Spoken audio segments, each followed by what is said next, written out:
G'day there guys, Marky here, and welcome back to another episode of r/relationship advice. With that said, let's get right into it. I hate my boyfriend's beard. Throwaway because my boyfriend is on Reddit. We've been together for 10 years and I love him a lot. I'm sure that we're gonna marry someday and have kids together. He always had a bit of a beard, which I loved. I always found him very attractive. However, about 6 months ago, he started to grow out his beard. Some people call it a hipster beard. The difference is that my boyfriend doesn't groom his beard at all, and it looks like a mess. Whenever he eats, small pieces of food stick to his beard. Whenever it is hot outside, small droplets of sweat linger in his beard. Whenever we have sex, I feel his beard rubbing on me, and it feels weird. And afterwards, I have beard hair all over me. I just hate it. I've tried talking to him about at least grooming his beard. I'm not even talking about cutting it off because apparently he loves it so much. I bought some grooming accessories for him. Scissors, small comb, but he doesn't use it. I've told him about this fancy hipster barbershop, but he just laughed and said, "Real men don't need that." He also keeps insisting that I'm gonna learn to love his beard someday, but it just keeps getting more and more disgusting. I've asked his friends and family what they think about the beard, but they all agree that the beard is great. I can't be the only one noticing the food getting caught up in his beard. Ugh. What do I do? I feel like I find him less and less attractive. I'm even starting to avoid having sex with him, and it freaks me out. Please help. And now in the comments, tell him that it's been 6 months and you haven't gotten any fonder of his beard. That it's ruining sex for you, and it still grosses you out regularly. He's a lot more likely to take you seriously if you tell him his hygiene habits are going to cost him his sex life. Okay, you've tried all the polite ways, so now it's time to be blunt. Your beard is gross, food gets caught in it, you don't bother trying to take care of it, and the last thing I want to do when you have stinky bits of old food caught in your uncombed beard is kiss you or have sex with you. If you want to be intimate with me, you need to start paying more attention to your hygiene. Yeah, he'll have himself a little sulk fest, but you've tried everything more polite, and he isn't listening. You're not asking him to cut it off, you're asking him to keep his goddamn face clean. My 6'2", 250-pound construction worker of a husband is about as manly as it gets. He grooms his effing beard. He goes to a proper barber monthly to get things cleaned up and trimmed. At home, he trims his beard, applies product, keeps it looking nice. Using real men as an excuse is frickin' bullcrap. You know what a real man does? Listens to his partner and takes what they are saying into consideration without dismissing their feelings. Stop having sex with him. You aren't using sex as a weapon when you were genuinely repulsed by his appearance. And when he asks why, just flat out tell him, I told you that the beard grosses me out. You won't shave it, you won't take care of it, so I'm not going to force myself to have sex with you when I'm not attracted to this. And then just leave it at that. And now onto the update. So, my post from a few months ago didn't get a lot of attention, but I wanted to post an update anyway. Basically, my boyfriend grew a disgusting beard that he didn't take care of, and food got caught in it all the time. It was seriously affecting our sex life, but he just kept telling me that I would learn to love his beard one day. Also, all of our families and friends said the beard was great, which was super weird because it wasn't. So I did what some people suggested, and I told him that I couldn't bring myself to have sex with him unless he started grooming his beard, because I'm so disgusted by it. He then kind of laughed it off. But after a week, I guess he realized I was serious. So one day we met for dinner after work, and he got there clean shaven with a bouquet of roses. During dinner, he asked me if I honestly didn't remember. I had no idea what he was talking about. That's when he told me that 6 or 7 years ago, when we celebrated Christmas with my family, and my grandfather was asking when the two of us would finally get married, my boyfriend said that we would get married when his beard was as long as my grandfather's, who has somewhat of a Santa Claus beard. For a few months after that incident, it was like a running joke between the two of us. Whenever he didn't shave for a few days, I told him to watch out or he'd have to marry me. Apparently that was when he decided he would grow out his beard before proposing. Only he thought that it would be too obvious and I would know what was coming, and I completely forgot about the whole situation, and now I feel kind of bad about forgetting the whole joke between us. He said that when I told him the beard was disgusting, he thought I was just joking around because I wanted to know if he would really go through with growing it out grandfather style. Our friends and family were all in on it, and that's why they kept saying the beard was great. So long story short, the beard is gone and we are engaged. I guess this might seem a bit childish to a lot of people, but it made my grandfather happy, and I think the original idea was kind of sweet, even though the beard wasn't. And now in the comments, tying the proposal to a running joke the two of them shared is a very cute and loving idea, but it's hilariously baffling that his plan for growing a Santa-length beard for a proposal wouldn't include a grooming regimen, but instead aggressively opt into turning his face into a biohazard. I would have thought that an unwashed and ungroomed beard would be itchy and maybe just gross. Like, I'm surprised he could stand it. Unless, I guess, the lack of grooming was part of the Santa aesthetic. It is. Mine gets dandruff too if I don't wash it consistently, and it tangles real bad if I don't brush it. Imagine if she'd broken up with him because of the beard, while he was growing it out to propose to her. This is the cutest damn thing. If only he could have kept it clean and tidy. If he had kept it clean and tidy, maybe she never would have said anything and he would have actually had to wait until it was grandfather length before proposing. Our next post is titled, "My brother went missing 6 years ago. Police came over yesterday to ask if we have seen him lately, but they didn't say why. How do we get more information?" So my twin brother went missing on the 23rd of July 2011. He was 19 years old and he went out for a run and never came back. We've used every resource at our disposal, police, private investigators, etc., and we never found even a hint. It was like he had disappeared from the face of the earth. I don't think there's a private investigator in town that we haven't hired yet. He hasn't accessed his bank accounts, healthcare, his social media accounts, his emails, nothing. You can imagine how difficult it has been for our family. Yesterday afternoon, a police officer came to my place to ask me questions about him. Whether I had seen him lately, if I know where he lives, if I know any of his recent friends, and just questions like that. When I asked what this is about and what they know about him, he said that he can't say anything at this time. This same police officer has left a voicemail on my mother's phone asking her for a time to meet to ask her a few questions. I told him everything and I begged him to tell me what was going on, but he refused. I went to the police station today but couldn't get any information out of them and couldn't find this officer. It's a Saturday after all, and I'm going to go again on Monday. What's the best way for me to get some information about what's going on here? By best, I mean most likely to succeed. I imagine there is no law that says the police officer is required to tell us if he's learned something about my brother, right? Is there any law or some Freedom of Information Act or whatever that might help me uncover what is going on? Now in the comments, other than reopening a cold case, there are basically two reasons to do an investigation like this. Either they are trying to identify someone they have found, or they're looking for someone they think has done something. Neither of those is particularly good news for your family, and I'm so sorry for that. And OP says, wouldn't they want to bring us in to help identify him if the first one was the case?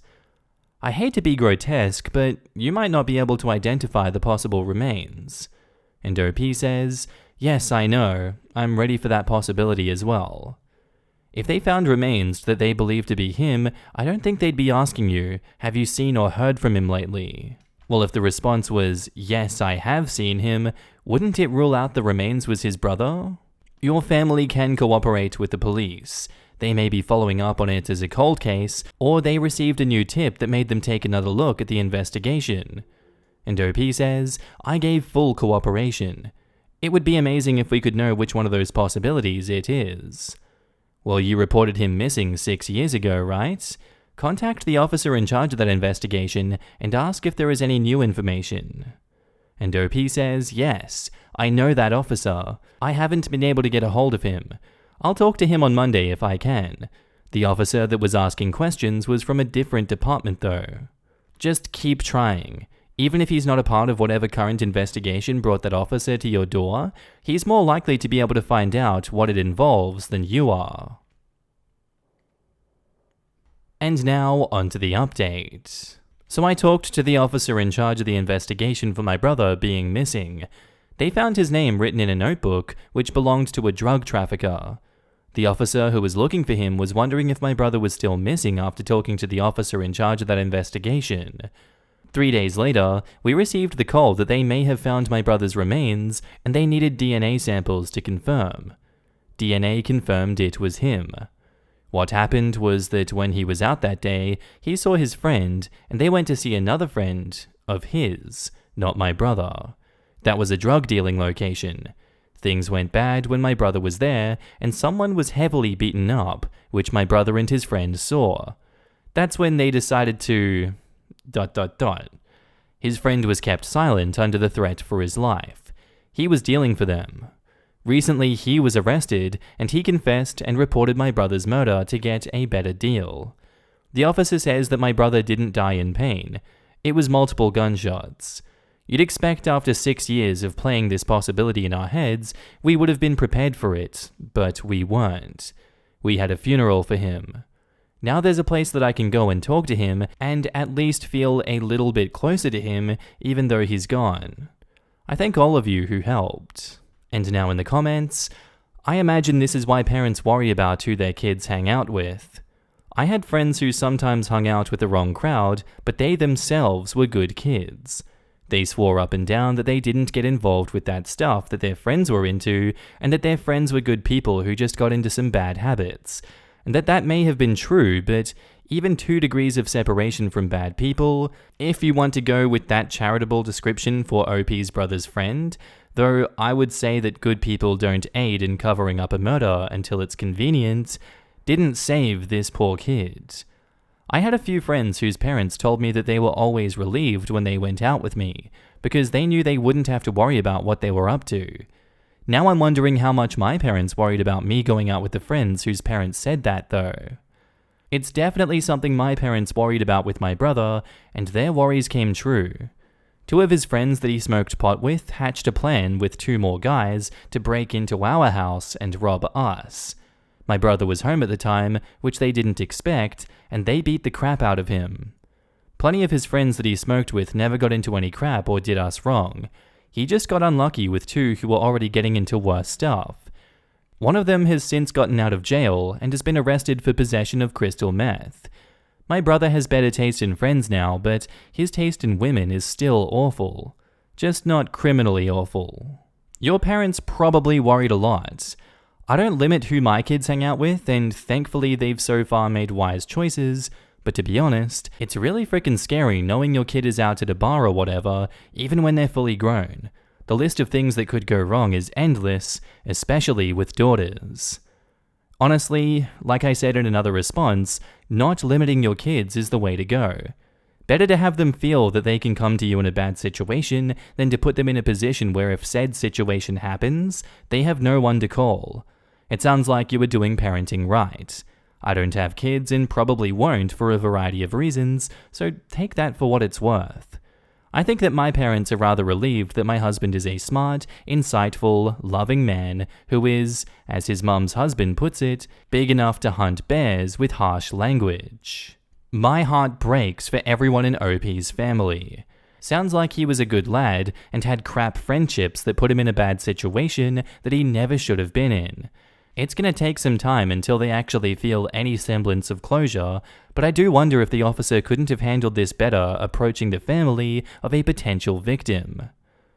As much as I hated this as a kid, as I got closer and closer to the possibility of having a kid of my own, I'm finding out that the things I heard from my parents and other adults about the company and friends I keep being more important than I ever thought. It's totally possible to have friends, or just people you're around that are less than perfect people, but how close you keep these kinds of people are an important thing to manage. You can't save your friends if they refuse to be better. It's not up to you to support them in everything. The younger you are, the easier you are to be guilted and manipulated. Life is way harder and more complicated than you think as a child. Most of the time, adults don't have a great grasp on that either. Our next post is titled, I have become a forgotten employee for a few months at my job. I want to start a new job, and I'm wondering the legal ramifications. So this is in Texas. About a year ago, I was quote-unquote fired for something I did not do. Basically, they thought that I was stealing from the company and had me fired in the system before they informed me in person. When they caught the real thief, literally 5 minutes before I got the axe, I got called into HR where they apologized to me profusely and told me that they would be working to reinstate me without losing my tenure or my vacation time. They asked me if there was anything they could do in the meantime, and I asked for the vacation right then and there, which made HR real happy, because me being gone for 2 weeks made it easy for them to unscrew the situation. While on vacation, I broke my leg and was wheelchair-bound for a month. When I informed HR of this, they offered me the satellite office for temporary use, since it was literally 1 block away, and I could get there safely using my wheelchair. The company had a satellite office close to my house that was basically just 2 rooms. One had a desk power socket and internet access, and the other was the bathroom. The office was purchased for an exec who was wheelchair-bound because of cancer. The office stayed empty for a few months when her cancer went terminal, and eventually she passed on. When I was offered it, they moved my PC and everything out there, getting me set up. That was the last time I had any face-to-face with anyone in the company. Even after my leg healed, I did not return to the normal building. I stayed in the office until HR wanted to move someone else in. Well, that never came. 5 months ago, my department was shuttered. My boss, several employees, and a few other management people were quietly let go. Some kind of thing happened at the top that caused a lot of people to be let go. By this time, I was pretty much using the office as a second home and had not had any real contact with anyone outside of emails and the occasional phone call. Once this happened, I was just coming into work every day completing my tasks until they stopped coming. Then I just came in every day waiting until the hammer fell. But it never did. I have been coming in every single day, walking since it's only a 5-minute walk unless it's raining, hooking up my gaming laptop, and just hopping on Discord with my friends to play. Sometimes I'll bring my PS4 or Xbox One into the office and just play that too. I've been using this office and collecting a paycheck for the last 5-ish months with no contact other than the company-wide emails and former co-workers of mine calling me asking me how things are going. To put it into context of how much I've stopped caring, when I told my girlfriend about my job situation, she came to visit me at work. I will keep it G-rated here for you guys, and I'll let you use your imaginations as to the nature of her visit. I do not state this just to brag, but merely to paint the picture of how things are at my current quote-unquote job. All of this brings us to today. I've been using my free time to also study for several PC certificates and have finally acquired them. I'm getting job offers for a few places that will be a pretty big step up from my current position. What are the pros and cons of taking the new jobs without quitting my first job? I know that technically I am currently in the clear legally, but I want to know if that changes if I start working at another job and collecting 2 paychecks. I'm guessing very much yes, but I just wanted to know more. Does the situation change if one of the companies allows me to work from home and I use my office to work at both jobs? Yes, I know I'm being incredibly greedy, but I'm legitimately wondering here because it's like a very lucky situation I find myself in, and it would be a complete waste to throw it away without a good reason. As in, I could get in legal trouble is a very good reason to throw it all away and work at the new job. Now in the comments, you could be sued to pay back the wages for the time you were being paid but didn't do any work. It's unlikely but possible. You are much more likely to be sued to pay back wages for any time you are working another job and still being paid for the first. Send them an email giving 2 weeks, or however much is required notice, quit, and then start your new job. So, you got reverse Miltoned. I've actually read and heard of situations like this happening. They are more common than you would think, and they happen in all sizes of business. Only not government jobs, as those are heavily regulated with strict bureaucracy. I know of this happening quite recently with AT&T at the global headquarters no less. Whenever people bypass the established protocols that HR puts in place, they will get lost in the system. Although in the situation of the AT&T employee, he applied for another job in another area and HR noticed he was stagnant in the system.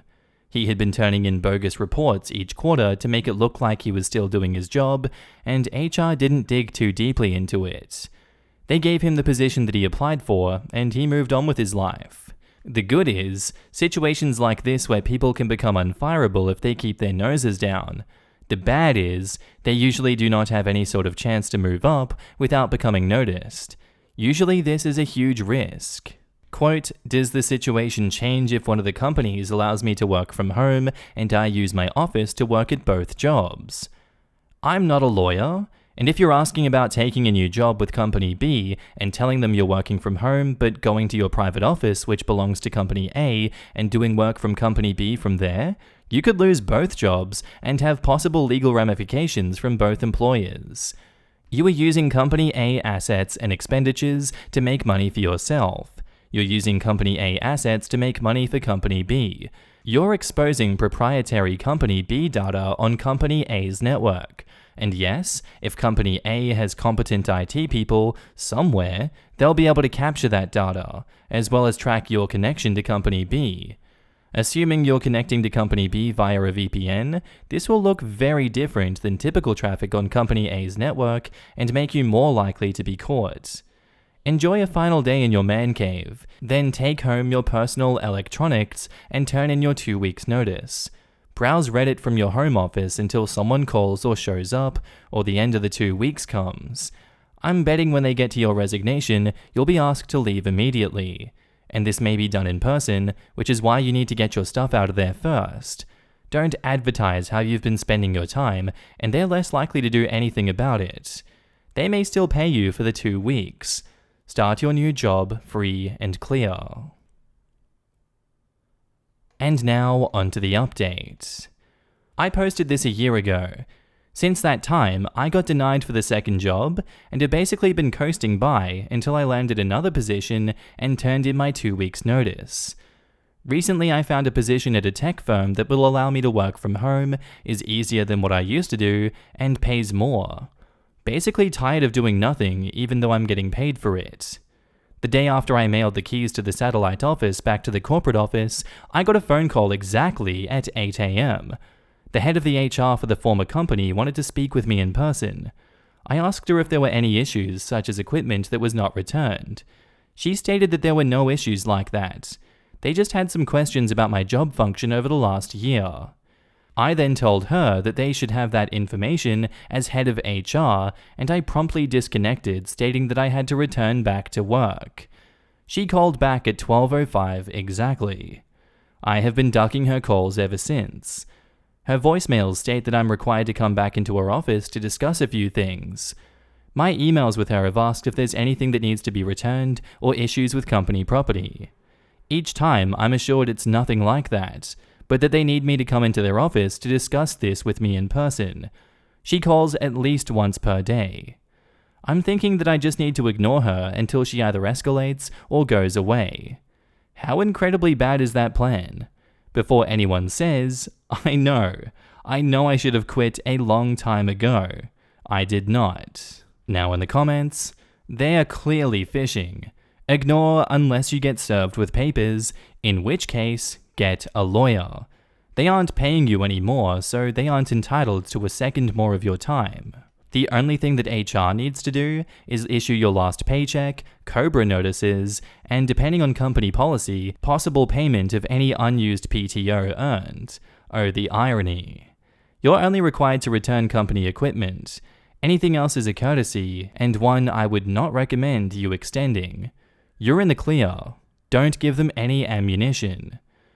The only thing you need to tell this HR person is that you are no longer employed by their company and you have no interest in discussing anything with her face-to-face or over the phone. This is a situation where do nothing is the right answer. HR knows they can't legally claw back paychecks as he did nothing wrong, but there is nothing illegal about asking. They want to get him alone in a room so they can intimidate him into some kind of agreement. I used to see it in workers' comp all the time, and employment liability is similar. No response is the right response. It's amusing how many people forget random HR people from places you no longer work cannot compel you to do anything. My favorite is always, "You're being fired, please sign all the following documents," and a responsive, "Nah, I'm good." What are they gonna do, double fire you? Anything you're legally entitled to, you are still entitled to, and they're not gonna give you anything more than that. The only leverage they might have is, sign this form and we'll give you 3 months severance. But that's only if they're not obligated to give it to you. Sure, in which case, it's worth thinking about.